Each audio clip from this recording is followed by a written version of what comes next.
세월호 침몰 이후 고통과 기다림의 시간 3년. 1091일 만에 슬픈 항해는 끝났지만 진실 인양은 지금부터가 시작입니다.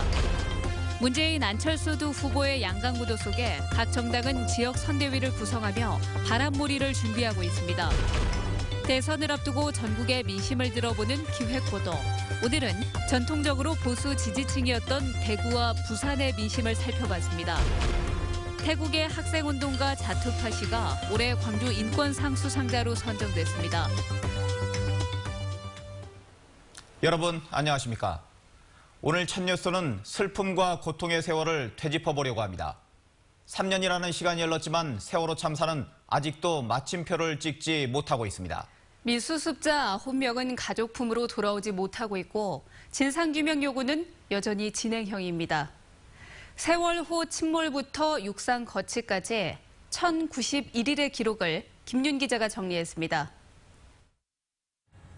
상처투성이의 선체가 육지로 올라오는 시간.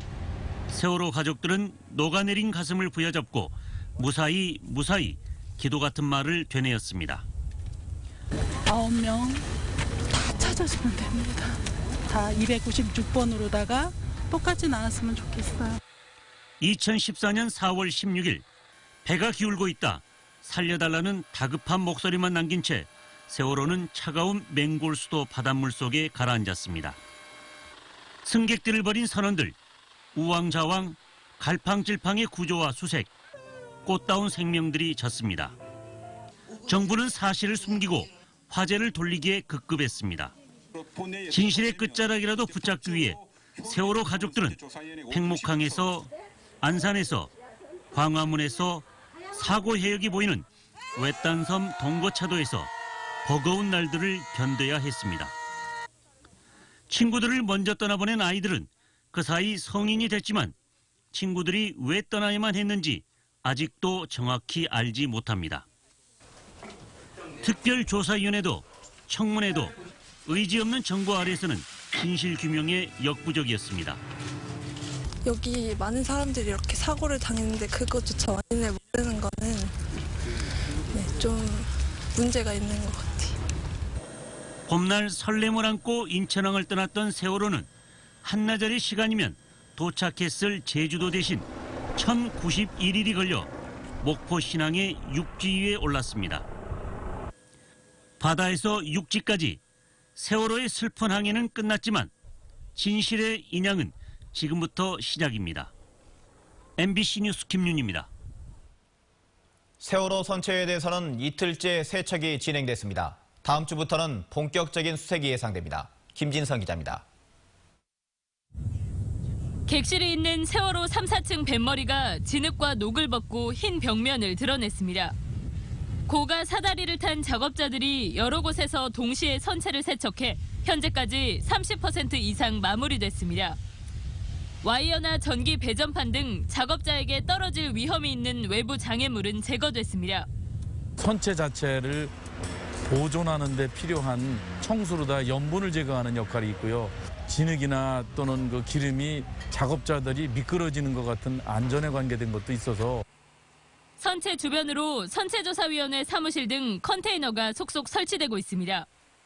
선체조사위원회와 해양수산부, 희생자 가족들은 오늘 선체 수색 방안을 논의했으며 구체적인 방안과 진입 시점 등은 오는 일요일쯤 결정될 것으로 보입니다.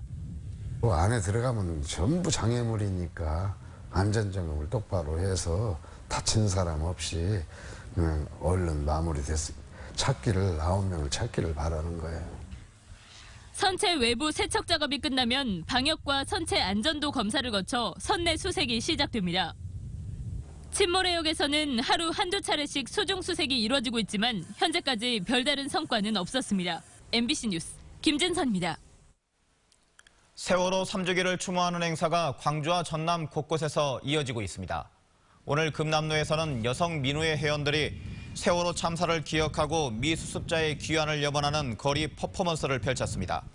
내일은 청소년들이 준비한 세월호 추모 촛불문화제와 범국민 촛불 집회가 금남로에서 열리고 대인예술시장에서도 추모문화제가 열립니다. 오는 16일에는 진도 팽목항에서 세월호 3주기 추모 행사가 진행되고 목포신항에서는 추모미사가 열립니다.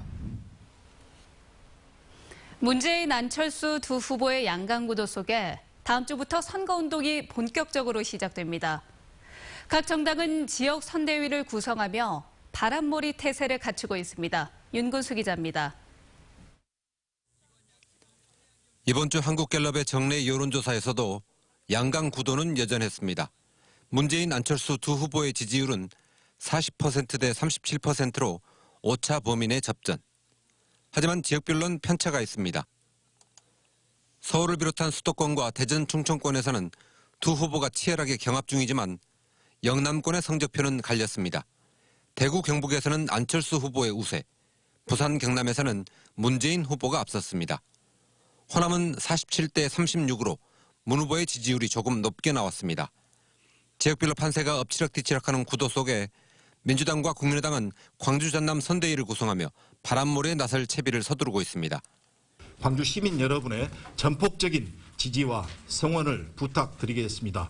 우리의 삶, 내 삶을 바꿀 수 있는 정권 교체, 더불어민주당이 반드시 해내도록 하겠습니다. 통합과 균형 그리고 미래를 열어갈 수 있는 유능함 그리고 준비된 후보이기 때문에 안철수 후보와 함께 대한민국의 미래를 열어가 주시기를 부탁드립니다. 특히 호남의 민심은 수도권 표심에도 영향을 미친다는 점에서 호남에서의 주도권 싸움이 초반부터 치열할 것으로 보입니다. 민주당과 국민의당의 강대강 대결 속에 자유한국당과 바른정당, 정의당도 광주, 전남 선대위를 구성하고 틈새 공략을 준비하고 있습니다. MBC 뉴스 윤근수입니다.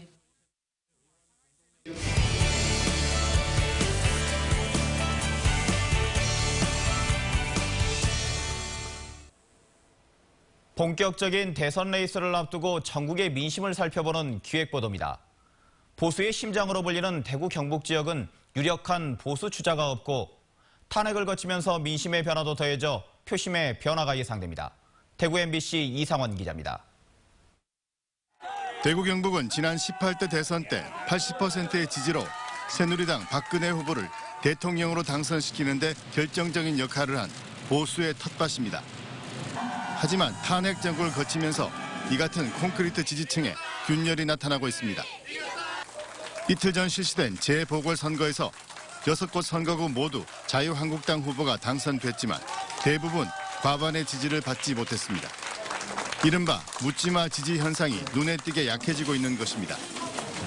이 같은 현상은 한 달도 채 남지 않은 대통령 선거에서 더 심화될 가능성이 커 보입니다. 주로 경북에는 당을 많이 받잖아요. 근데 이번에는 당보다도 사람을 안 보겠어요. 보수의 텃밭이지만 보수 후보들이 지역민들의 마음을 사로잡지 못하고 있다 보니 실리 위주의 전략적 선택을 고민하거나 아예 투표하지 않겠다는 정치 무관심층도 늘고 있습니다. 장사를 하는 입장에서는 아무래도 경기가 이제 좀 좋아졌으면 싶은 마음에 거기에 대한 정책을 잘 펼쳐주시는 후보님한테 투표를 하고 싶어요. 이번 대선 같은 경우는 비교할 수 있는 사실 대상 자체가 저는 개인적으로는 판단이 잘 서지 않습니다. 투표하지 않을까라는 생각도 가지고 있을 정도로 크게 아직 관심도가 없고. 대구 경북의 대선 표심은 정치 교체를 바라는 마음과 보수의 정통을 지키고 싶은 마음이 교차하면서 누구를 선택할지에 어려움을 겪고 있습니다. 이 때문에 이번에는 대구 경북이 대선 판도를 결정하는 캐스팅 보트가 될 것이라는 전망까지 나오고 있습니다. MBC 뉴스 이상원입니다. 이번에는 집권 여당의 텃밭이었던 부산을 살펴보겠습니다. 보수 정당의 입지가 크게 위축되면서 부산의 정치 기상도는 안개 속입니다. 부산 MBC 이만은 기자입니다. 부산은 3당 합당 이후 보수 정당이 총선과 지방선거에서 싹쓸이를 하다시피 선거마다 승리를 거뒀습니다. 그러나 지난해 총선에서 더불어민주당이 5명의 국회의원을 배출하며 정치 지형의 변화가 현실화됐습니다. 특히 대통령 탄핵으로 보수 정당에 대한 지지율이 급속도로 추락하면서 보수 정당의 위기감이 높아지고 있습니다. 보수가 상당히 힘드는 그런 선거가 될 거다. 다시 말하면은 진보 쪽의 후보가 큰 지지를 얻는 그런 선거가 될 거다. 그리고 안철수 후보만 해도 중도 성향의 표를 갖고 있는 분 아닙니까? 그런 점에서 부산이 큰 변화를 겪고 있다고 말씀드릴 수 있겠습니다. 자유한국당은 숨은 보수의 재결집에 희망을 걸고 기존 조직을 가동하며 지지율 끌어올리기에 안간힘을 쓰고 있습니다. 바른정당은 깨끗한 보수를 기치로 보수 세력 간 경쟁과 함께 외연 확장에 나서고 있습니다. 더불어민주당은 대선 후보가 부산 출신이지만 전국보다 낮은 부산의 정당 지지율이 과제입니다. 공격적인 새 확산으로 전직 장관과 부시장 등의 인사를 영입하는 성과를 거뒀습니다. 국민의당 역시 대선 후보가 부산 출신이지만 부산 국회의원이 없는 등 지역 기반과 시당 조직이 취약하다는 게 큰 불안 요소입니다. 텃밭 개념이 사라진 만큼 부산의 민심은 지역 구도보다는 지방 분권, 신공항 추진 등 현안 해결에 관심이 쏠리고 있습니다. 다시는 되돌이킬 수 없는 그런 지방 분권 정책이 추진이 되어서 10년, 20년 중장기 계획하에서 국정 운영을 중앙 집권 체제에서 지방 분권 체제로 혁신하는 그런 과정이 되어야 한다는 의미에서. 정치 지형의 변화가 감지되고 있지만 대선 국면에서 부산의 정치 기상도는 여전히 안개 속입니다. MBC 뉴스 이만흥입니다. 세월 호가 침몰해 304명의 희생자가 발생한 3년 전 4월 16일 그날. 여러분은 그날을 어떻게 기억하고 계십니까? 시민들은 그날의 아픔을 아직도 또렷이 기억하고 있고 다시는 이런 아픔과 희생이 반복되질 않길 기원하고 있습니다. 직접 들어보시죠. 학생이어서 고등학생이어서 학교에서 방과 후 수업을 하고 있는데 둘째 아이가 이틀 전에 제주도에 수학여행을 갔다 왔어요. 학교 보내고 아침 뉴스를 보고 있었어요. 군대를 들어간 지 한 4, 5개월밖에 안 됐을 때예요. 선생님이 수업 중에 중간에 너희랑 동갑인 애들이 수학여행 가다가 사고가 났다더라. 근데 다 구조됐대라고 하셔서 안심하고 있었는데 다시 또 뉴스를 보니까 이게 또 오보였다고 뉴스가. 손에 아무것도 안 잡히고 친구들끼리도 되게 패닉 상태였던 것 같아요. 그날 일을 하는데도 모든 감각이 그 뉴스에 굉장히 하루 종일 매달려 있었거든요. 야자 끝나고 집에 들어가니까 엄마가 안아주셨어요. 그래서 와줘서 고맙다고 막 이렇게 말씀을 하시는 거예요. 그래서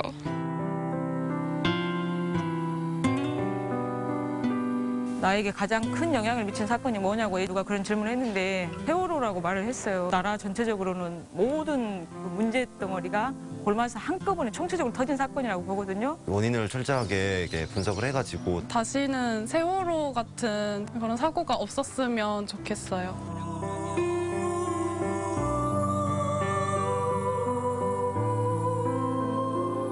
모 고등학교에서 지진 사건이 있었는데 스피커로 나가지 말라. 어차피 곧 멎을 거다.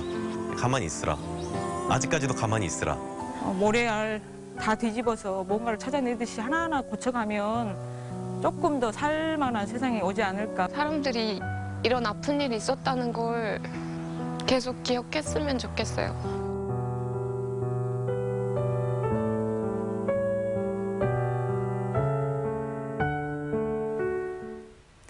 다음 소식입니다. 2017 광주 인권상 수상자로 태국의 자투팟 분파 타라락사 씨가 선정됐습니다. 5.18 기념재단 측은 태국의 민주화운동을 벌이고 있는 학생운동단체 다오딘의 회원으로 활동 중인 자투바 씨가 구금과 투옥에도 용기 있는 행동과 실천으로 아시아 민주화운동의 희망이 됐다며 선정 이유를 밝혔습니다. 세계 최초 해조류를 소재로 한 완도 국제 해조류 박람회가 개막해 오는 5월 7일까지 24일간의 대장정을 시작했습니다. 오늘 오전 열린 박람회장 개장식에는 초청이사와 관람객 등 5천여 명이 참석해 박람회장 개막을 축하했고 첫 번째 내외국인 입장에게는 선물이 증정됐습니다. 2017 영광 법성포 고구사리 굴비축제가 오늘부터 20일까지 법성포 일대에서 열립니다. 김영란법 여파로 침체된 굴비 소비 활성화를 위해 마련된 이번 축제에서는 굴비 경매와 굴비요리 무료 시시, 굴비엮기 대회 등 다양한 프로그램이 선보입니다. 굴비축제 추진위원회는 6번째 절기인 오는 20일 고구를 굴비 먹는 날로 정하고 홍보에 집중할 계획입니다. 4차 산업혁명 시대에 대비해서 정부의 운영 방향을 논의하는 토론회가 광주전남연구원에서 열렸습니다. 이 자리에서 행정자치부 박성호 기획관은 4차 산업혁명 시대에 맞춰 데이터에 기반한 정밀하고 과학적인 행정으로 정부가 혁신되고 문제 해결도 지능형으로 변화할 것이라고 전망했습니다. 토론자들은 4차 산업혁명 시대에 맞춰 지방정부도 역량을 강화해야 한다고 지적했습니다. 전남 공업고등학교 학생들이 세월호 모형을 만들어 교내 화단에 세웠습니다. 가로 2m 50, 높이 1m 20cm 크기로 제작된 세월호 모형은 제도와 용접 설치까지 모두 학생들의 손을 거쳐 지난 4주 동안 만들어졌습니다. 학생들은 세월호 참사 3주기를 맞아 희생자를 추모하는 마음으로 세월호 모형을 만들었다고 밝혔습니다.